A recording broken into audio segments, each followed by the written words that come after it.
वहां जो नौजवान है, आप वहीं खड़े रहिए, अब जगह नहीं है। एक सूचना है, केशव नाम का एक बच्चा इस सभा में कहीं खो गया है। आप आगे बढ़ ही नहीं सकते, आप जहां हैं वहीं खड़े रहिए, मेरी आवाज आप तक पहुंचेगी। आप मुझे देख नहीं पाएंगे, इसके लिए मैं आपकी क्षमा मांगता हूं, लेकिन मेरी आपसे प्रार्थना है, आप जहां हैं वहीं रुकिए, आगे जगह ही नहीं है।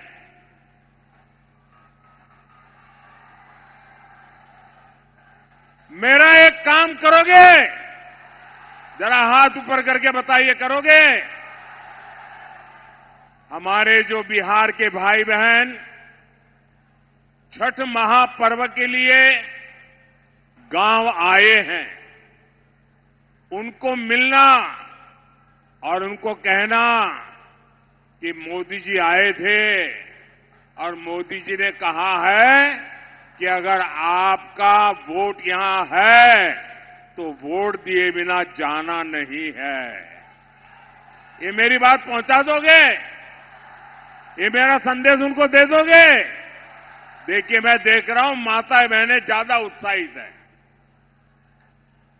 आप इतना सारा काम कर रहे हैं तो आइए मेरे साथ कहिए, मैं कहूंगा फिर एक बार आप कहिएगा एनडीए सरकार, फिर एक बार, फिर एक बार, फिर एक बार। बिहार में फिर से सुशासन सरकार। साथियों, बिहार की जनता राजनीति की पारखी है। जो कहा जाता है, बिहार की जनता उससे आगे की बात समझ जाती है। आप आरजेडी कांग्रेस के जरा पोस्टरों को देखिए, जो सालों साल तक यहां मुख्यमंत्री रहे, जो बिहार में जंगल राज लाए, उनकी तस्वीरें पोस्टरों में या तो गायब है या तो एक कोने में छोटी सी तस्वीर रखी है, दूरबीन से भी दिखती नहीं है।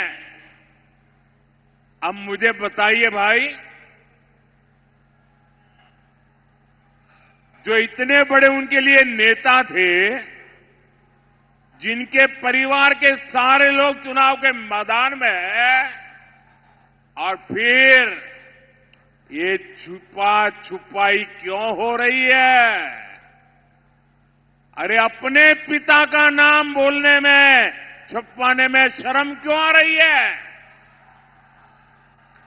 वो कौन सा पाप है जिसको आरजेडी वालों को बिहार के नौजवानों से छुपाना पड़ रहा है? साथियों, आपने एक और चीज भी नोटिस की होगी, इन लोगों के पोस्टरों में कांग्रेस लगभग गायब है। आरजेडी ने कांग्रेस को कट्टा दिखाकर मुख्यमंत्री का उम्मीदवार भी घोषित करवा लिया और अब कांग्रेस को उसकी हैसियत भी दिखाई जा रही है। कांग्रेस के जो नामदार कुछ हफ्तों पहले तक बिहार में बड़े बड़े दावे कर रहे थे, उनकी तस्वीर और दावे दोनों को पोस्टर में से भी और घोषणा पत्र में भी आरजेडी ने बोना बना दिया है, बोना बना दिया है। आजकल आप ये भी देख रहे होंगे कि जो वादे, जो घोषणाएं आरजेडी के नेता कर रहे हैं, कांग्रेस के लोग ही उन पर विश्वास नहीं कर रहे हैं। जब मीडिया के लोग कांग्रेस के नेताओं में उनके मुंह में उंगली डाल डाल करके बुलवाते हैं, मीडिया वाले बार बार पूछते हैं, घोषणा पत्र बताइए भाई, क्या बताना चाहते हो। जब भी घोषणा पत्र की बात आते हैं, ये कांग्रेस वाले क्या करते हैं, वो कहते हैं भाई घोषणा पत्र के लिए जो पूछना है वो जंगल राज के युवराज से पूछो, हमें मत पूछो। साथियों, ये हाल है इनका। कांग्रेस और आरजेडी के बीच लंबे समय से एक भीषण झगड़ा चल रहा है। कांग्रेस के नामदार ने छठ महापर्व को इसलिए भी ड्रामा बताया ताकि बिहार के लोग आरजेडी पर गुस्सा उतारे और आरजेडी को पराजित करे, इसलिए ऐसी बातें बोली जा रही है। कांग्रेस के जो दूसरे राज्यों के मुख्यमंत्री हैं, बड़े नेता हैं, उनके बयान आपने सुने होंगे। अलग अलग राज्यों में कांग्रेस के नेताओं से बिहार के लोगों के लिए जानबूझकर अपमानजनक बातें बुलवाई जा रही है। केरल के कांग्रेस नेता में उसने तो बिहार की तुलना बीड़ी से कर दी। ये भी कांग्रेस की रणनीति का हिस्सा है, जो बिहारियों को प्रताड़ित करते हैं। तमिलनाडु के डीएमके के जो नेता बिहारियों को गालियां देते हैं, उनको कांग्रेस ने बिहार चुनाव में प्रचार के लिए बुलाया ताकि आरजेडी को आपके गुस्से का सामना करना पड़े। साथियों, कांग्रेस जानती है कि इस बार भी आरजेडी हार गई तो उसकी राजनीति खत्म हो जाएगी और कांग्रेस आरजेडी के वोट बैंक पर कब्जा कर लेगी। एक दूसरों का वोट बैंक छीनने की एक खींचतान अब खुल करके सामने आ गई है। आप देखिएगा, बिहार चुनाव में हारने के बाद कैसे आरजेडी कांग्रेस में गालियों का दौर शुरू होता है।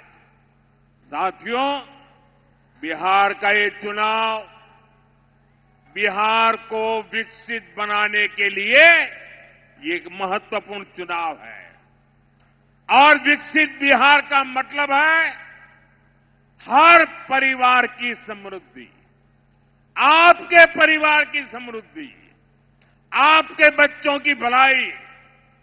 विकसित बिहार बनाने के लिए एनडीए की डबल इंजन सरकार बहुत ही जरूरी है। मैं आपको एक उदाहरण देता हूं।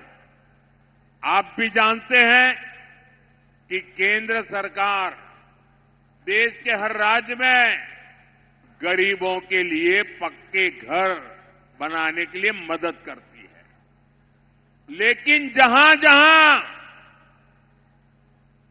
एनडीए की सरकार है वहां तो घर बनाने का काम तेजी से चल रहा है, लेकिन जहां कांग्रेस की सरकार है या कांग्रेस के साथियों की सरकार है, वो इस पूरी योजना को डिब्बे में बंद करके बैठ गए हैं। गरीबों के लिए घर बनने नहीं देते हैं। उनको लगता है कि गरीबों के लिए घर बनेगा तो ये तो मोदी का जय जयकार करेंगे और इसलिए कांग्रेस की सरकारें गरीबों को घर बनने नहीं देती है और इसलिए गरीबों के घर बनाने के लिए भी, पक्के घर बनाने के लिए मुझे आपके आशीर्वाद चाहिए, मेरे साथियों को लिए आशीर्वाद चाहिए। आप देखिए, बिहार में 60 लाख पक्के घर गरीबों को मिल चुके हैं। यहां कटिहार जिले में ही करीब 1 लाख गरीबों को पक्के घर मिले हैं। यानी डबल इंजन सरकार तेजी से गरीबों को पक्के घर बना रही है। साथियों, ऐसे ही बिहार के किसान को भी डबल इंजन सरकार का डबल लाभ हो रहा है। केंद्र सरकार हर साल 6,000 रुपये सीधे किसान के बैंक खाते में जमा कर रही है। अब बिहार एनडीए ने इसमें 3,000 रुपये और जोड़ने की घोषणा की है। यानी यहां जब फिर से एनडीए की सरकार बनेगी तो बिहार के किसानों को कुल 9,000 रुपया मिलने वाले हैं। साथियों, हमारी बहनों बेटियों को भी डबल इंजन सरकार डबल शक्ति दे रही है। नीतीश जी ने अगर बेटियों को साइकिल दी तो मोदी ने बेटियों को ड्रोन पायलट बनाने की योजना बनाई। नीतीश जी ने जीविका दीदियों के रूप में बहनों को सशक्त किया तो मोदी लखपति दीदी के रूप में बिहार की लाखों बहनों को लखपति बनाने में जुटा है। केंद्र की मुद्रा योजना से बिहार की लाखों बहनों को स्वरोजगार के लिए बैंक से मदद मिल रही है। वहीं नीतीश जी के नेतृत्व में मुख्यमंत्री रोजगार योजना से बिहार की बहनों के खाते में 10-10 हजार रुपये पहुंच रहे हैं। अभी तक 1,40,00,000 बहनों के खाते में पैसा आ चुका है। साथियों, डबल इंजन की एनडीए सरकार का एक बहुत बड़ा फायदा है। फायदा ये कि दिल्ली और पटना से निकला एक रुपया, एक पाई सीधी आपके खाते तक पहुंचती है। कोई चोर लुटेरे लूट नहीं सकते, वरना यहां एक बिहार का सबसे भ्रष्ट परिवार है और दूसरा देश का सबसे भ्रष्ट परिवार है। आपके हक का पैसा आरजेडी और कांग्रेस वाले आप तक पहुंचने ही नहीं देते। ये आपके हक का पैसा भी लूट लेते। साथियों, सीमांचल का ये इलाका हमारी सभ्यता, हमारी संस्कृति का प्रहरी रहा है, लेकिन पिछले कई वर्षों से यहां एक खतरनाक साजिश चल रही है।